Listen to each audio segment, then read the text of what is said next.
Mengejutkan, Jokowi tak ingin senasib dengan Soeharto. Akhirnya, Insinyur Haji Jokowi mengundurkan diri.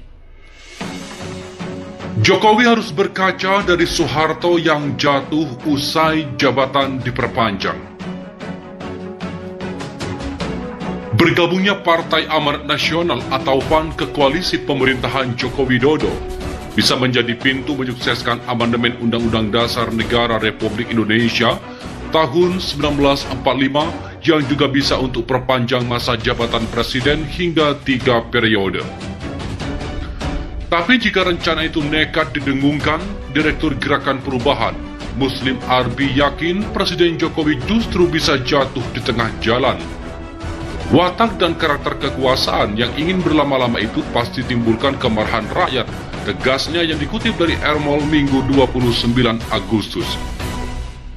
Amandemen Undang-Undang Dasar 1945 dan perpanjangan kekuasaan yang tidak menguntungkan rakyat akan jadi bumerang, karena rezim seharusnya menyelesaikan tekanan kehidupan yang dirasakan rakyat dibandingkan dengan rencana amandemen.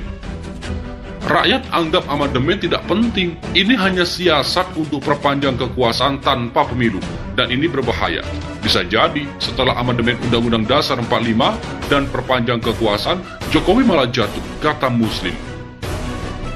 Hal tersebut dapat dilihat dari suara-suara yang menginginkan Jokowi mundur saat ini. Untuk itu, Jokowi harus berkaca dari peristiwa Presiden kedua Republik Indonesia, Soeharto, yang jatuh usai jabatannya diperpanjang. Sama seperti Pak Harto, setelah lama berkuasa dan menang pemilu 1997, setahun setelah itu 1998, Pak Harto malah jatuh, pungkas Muslim. Fahri Hamzah. Soekarno dan Soeharto jadi korban paling mengerikan sikap sadis rakyat. Politikus Partai Gelora, Fahri Hamzah mengingatkan masyarakat mengenai sikap sadis rakyat kepada pemimpinnya. Hal ini diungkapkan Fahri dengan berkaca pada sejarah di masa lalu. Melalui akun Twitternya, ia menyebut Presiden Republik Indonesia ke-1, Soekarno, dan Presiden RI kedua adalah korban yang paling mengerikan dari sikap sadis bangsa. Soekarno dan Soeharto adalah dua korban paling mengerikan. Tweet Fahri Hamzah di Twitter seperti dikutip oleh Suara.com Selasa 29 Agustus 2021. Fahri Hamzah lantas menjelaskan maksud dari sikap sadis rakyat ke pemimpinnya sendiri. Setidaknya ada beberapa sikap rakyat yang dinilai sadis olehnya. Menurutnya, rakyat kerap memuji dan meminta seorang pemimpin untuk bertahan.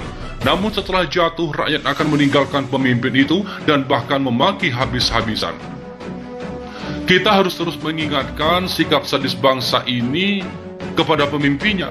Dipuji, diminta bertahan, asal Bapak senang, dan lain-lain.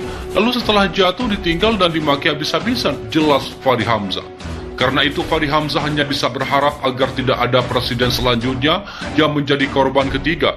Ia pun menuliskan mengenai pandangannya itu karena menolak lupa.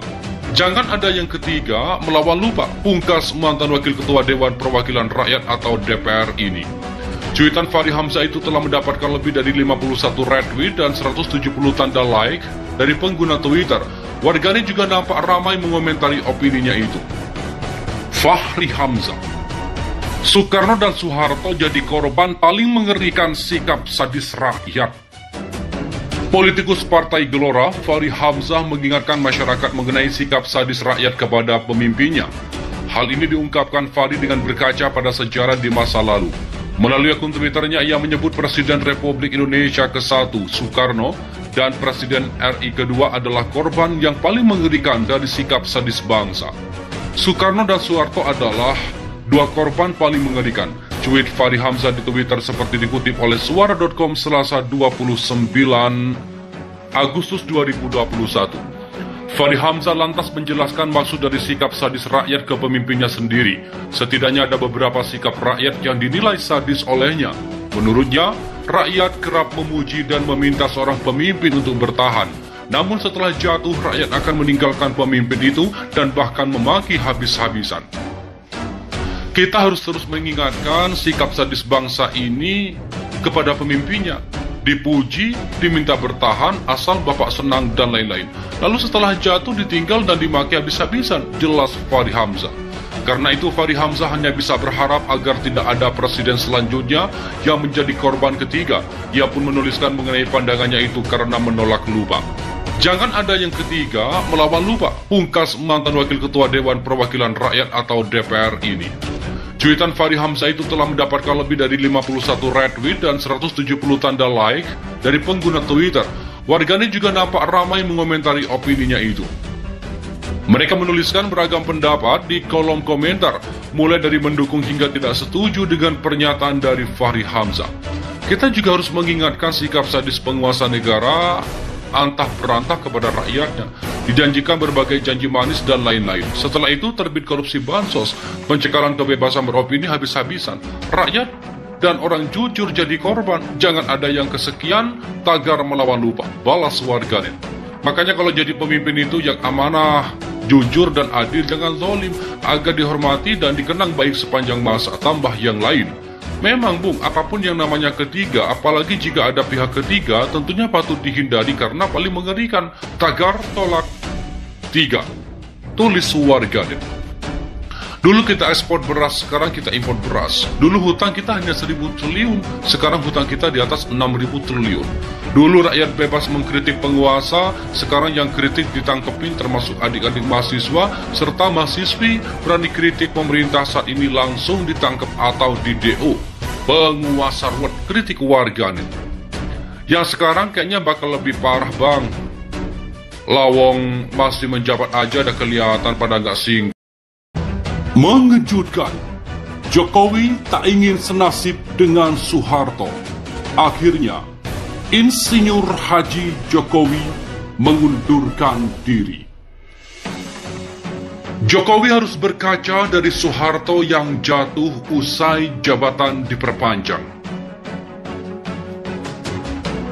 Bergabungnya Partai Amanat Nasional atau PAN ke koalisi pemerintahan Joko Widodo bisa menjadi pintu menyukseskan amandemen Undang-Undang Dasar Negara Republik Indonesia tahun 1945 yang juga bisa untuk perpanjang masa jabatan presiden hingga 3 periode.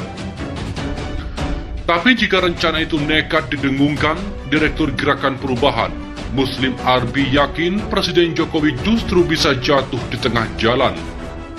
Watak dan karakter kekuasaan yang ingin berlama-lama itu pasti timbulkan kemarahan rakyat, tegasnya yang dikutip dari Ermol Minggu 29 Agustus. Amandemen Undang-Undang Dasar 1945 dan perpanjangan kekuasaan yang tidak menguntungkan rakyat akan jadi bumerang, karena rezim seharusnya menyelesaikan tekanan kehidupan yang dirasakan rakyat dibandingkan dengan